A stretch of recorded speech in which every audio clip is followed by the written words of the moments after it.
Jonás ha desobedecido a Dios. Dios quiso enviarlo para predicar el evangelio de arrepentimiento a la capital del imperio asirio, a Nínive. Pero él decide desobedecer a Dios y ya hemos visto las causas. Él pensaba que esta nación no merecía el perdón de Dios, que la misericordia de Dios, el perdón de Dios tenía un límite. Y largamente los asirios lo habían traspasado. Así que desde el punto de vista de Jonás, ellos no merecían el perdón. Pero también había un tema político, un tema que tenía que ver con las etnias, los grupos humanos. También había un cierto desprecio por los asirios de parte de Jonás. También había ese tipo de desprecio. Por lo tanto, él decide no ir y no cumplir con el mandato divino. Y él decide tomar una nave que lo lleva al otro extremo, a Tarsis y no a Nínive. Pero Dios tiene algo, Dios tiene preparado. Permítame leerles el verso 17 del capítulo 1.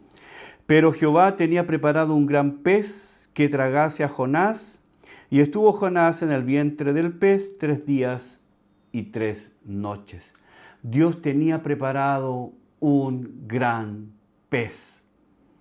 Hermanos, es el gran pero.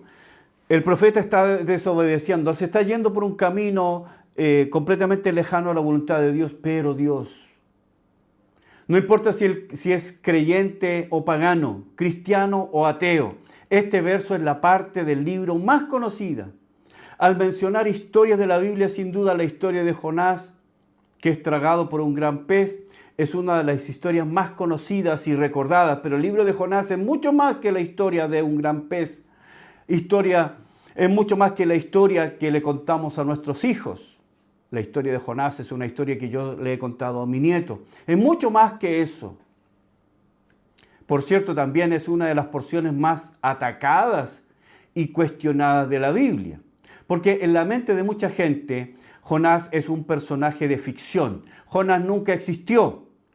Para muchas personas, Jonás no es real. Es un invento del folclore judío. Es una invención en la mente de la raza judía.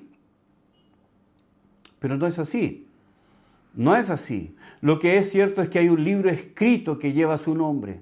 Es mucho más que un folclore judío sin fundamento histórico. La pregunta es cierta esta historia? ¿Es posible que un hombre sea tragado por un gran pez? Esto es lo que se está cuestionando o lo que se cuestiona de este libro del Antiguo Testamento. La aparición en escena de un gran pez es la parte más conocida, pero también la más atacada. Aunque el gran pez solo se menciona 3 veces en todo el libro y nada más. En el verso 17, en el verso del capítulo 2, verso 1, capítulo 2, verso 10. En el relato del libro, el pez juega un papel incidental, pero ha llegado a ser el centro del ataque, cuestionado por muchos, cuestionando la veracidad histórica de este libro.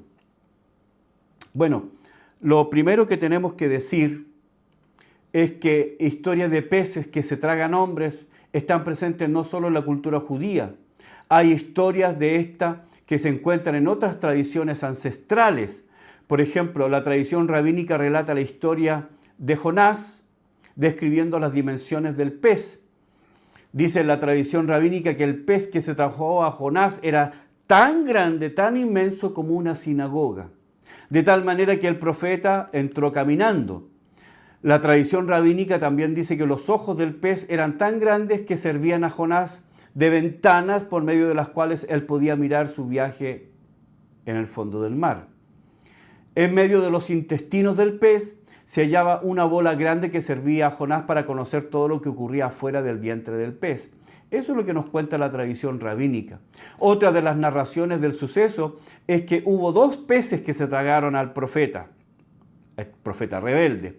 Primero, un gran pez, que era un macho grande. Y esto le permitió a Jonás estar a salvo y disfrutar del viaje, pero sin que se arrepintiera de su rebelión. Esto obligó a Dios a ordenar al pez grande que lo escupiera, solo para ser tragado en una segunda instancia, pero ahora por un pez femenino mucho más pequeño. Y tragado, ¿cierto?, por este pez, estando en su interior, el pez se transformó en una especie de ataúd, y esto obligó a Jonás al arrepentimiento. El primer pez era un pez grande, tenía ciertas libertades, podía disfrutar de ciertos beneficios que no lo llevaron al arrepentimiento. El segundo pez, que es tragado, es más pequeño y se convierte en una especie de ataúd. Está más restringido, no puede moverse tanto, y esto finalmente lo lleva al arrepentimiento. Otra versión nos dice que la historia de Jonás se entrelaza con el culto al dios pagano Dagón, que era un dios medio hombre, medio pez. La narración nos cuenta que cuando los ninivitas vieron a Jonás salir del gran pez, lo asociaron con el dios Dagón y por eso lo escucharon. Lo segundo es que el Señor Jesús, y esto es lo importante, validó la historicidad del libro de Jonás. Acompáñenme a Mateo capítulo 12, versos 39 y 40. Mateo capítulo 12, versos 39 y 40. Y él respondió, les dijo: la generación mala y adúltera demanda señal, pero señal no le será dada, sino la señal del profeta Jonás. Porque como estuvo Jonás en el vientre del gran pez 3 días y 3 noches, así estará el Hijo del Hombre en el corazón de la tierra 3 días y 3 noches. Por lo tanto, esta mención de la historia de Jonás, de los labios del mismo Señor Jesús, valida como un hecho real y concreto, valida, ¿cierto?, la narración como un hecho histórico. Otro detalle importante, porque como dije, hay mucha gente que dice que este libro no es histórico, no es real, porque ¿cómo es posible que un hombre sea tragado por un pez, etcétera, etcétera? Pero otro detalle importante es que en las historias de los barcos balleneros, hombres fueron tragados por ballenas. Eso fue muy común. Hay un hecho registrado de un hombre que fue tragado por una ballena. Su caso se conoce como el Jonás moderno. Este hecho ocurrió en el año 1891, cerca del hemisferio sur, cerca de las Islas Malvinas, al frente de Argentina, Océano Atlántico. Un barco ballenero llamado Estrella del Este perseguía un grupo de ballenas, específicamente cachalotes. Usted sabe y entenderá que los cachalotes son ballenas bastante grandes. Los hombres en sus barcos lanzaban sus arpones buscando herir a las ballenas. En medio de esta lucha, un cachalote, una ballena, golpeó un bote partiéndolo en dos. Y el animal tragó una parte del pequeño bote, tragando con él a un hombre llamado. El hombre en cuestión tiene un nombre, hay un registro.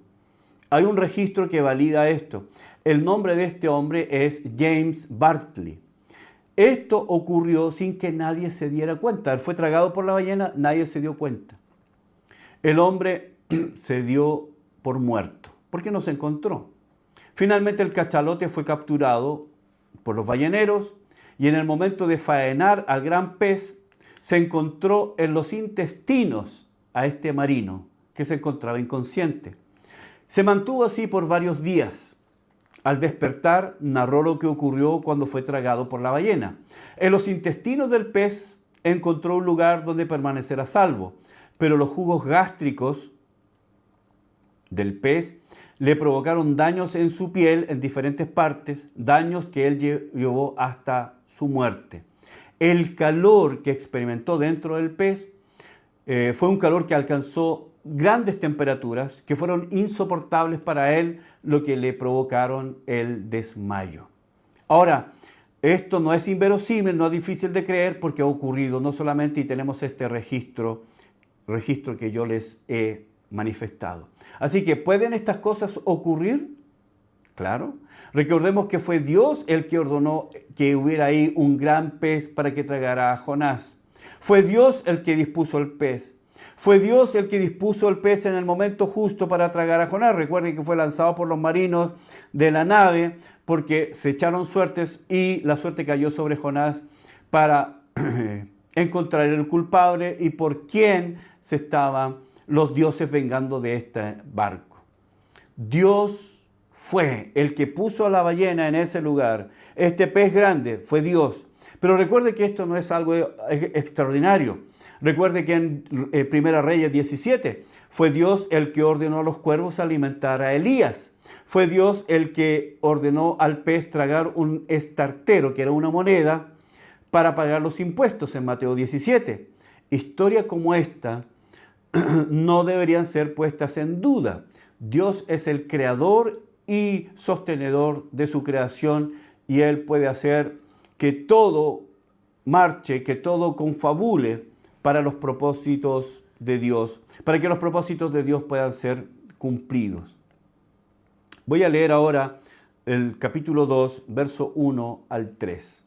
Dice, recuerde, Jonás está en el vientre, en el centro de este gran pez. Dice, entonces oró Jonás a Jehová, su Dios, desde el vientre del pez y dijo, desde el vientre del pez y dijo, invoqué en mi angustia a Jehová, verso 2, y él me oyó, desde el seno del Seol clamé y mi voz oíste. Me echaste en lo profundo, en medio de los mares, y me rodeó la corriente y todas sus ondas, y tus olas pasaron sobre mí. He leído hasta el verso 3. Estos versos dan inicio a lo que se conoce como la oración de Jonás o como el Salmo de Jonás. El narrador nos dice que en medio del vientre del pez, el profeta inicia un cántico. El narrador nos dice que Jonás oró. Algunos eruditos creen que esta oración nace en el corazón de Jonás solo al tercer día en el vientre del pez, porque hasta ese día duró la rebelión, la terquedad. Jonás probablemente está en el vientre del pez y es probable que sea un pez bastante pequeño, no en comparación con un gran cachalote. Y estar en el vientre del pez se ha convertido en su ataúd. Está restringido, no se puede mover, la temperatura es muy alta, está somnoliento, está ahí atrapado y eso de alguna manera lo empuja. Tercer día lo empuja al arrepentimiento, lo empuja para que él comience a orar, para que él comience a dirigirse a Dios, para que él confiese pecados, para que él se arrepienta. Esto ha sido necesario para tocar el corazón de este profeta rebelde, de este profeta, de este evangelista terco. Ha sido necesario para cambiar el corazón de Jonás. Y dice que él oró, dice el verso 1, oró. El verbo indica la acción de orar, rogar, clamar. Es el verbo más común para referirse a pedir a Dios. La palabra también puede significar lamento, como una expresión de dolor. El autor nos dice que el profeta está orando a Jehová, su Dios. Jonás no era un apóstata. Él nunca dejó de creer en Dios a pesar de que era rebelde, a pesar de que era terco, a pesar de que era desobediente. Él se transformó en un rebelde, claro, en un fugitivo de la presencia y la voluntad de Dios, claro, pero no era un ateo. Esa es la gran diferencia. No era un incrédulo, no era un ateo. Él sabía porque el mar se había levantado en esa tormenta. Él sabía que lo que estaba ocurriendo con él y con los marinos, él sabía que debía ser lanzado al mar. Él sabía que Dios lo estaba persiguiendo. ¿Era un fugitivo? Claro, pero no un incrédulo, no un ateo. Los marineros lo arrojaron al mar con el fin de apaciguar la ira de Dios. Jonás, después de un rato luchando por flotar y salvar su vida, se hunde en la inmensidad del mar, pero Dios había preparado un gran pez que lo traga a este rebelde profeta. Gracias por acompañarme en el devocional de hoy. Muchas gracias, hermanos. Mañana seguiremos estudiando el capítulo 2 de la profecía de Jonás. Vamos a continuar nuestro estudio para ir sacando esos detalles sabrosos que nos edifican y que nos ayudan en nuestro crecimiento. Acompáñenme mañana para seguir estudiando la profecía de Jonás en esta serie que titulamos Jonás, la salvación es de Jehová. Muchas gracias, hermanos. Nos vemos mañana.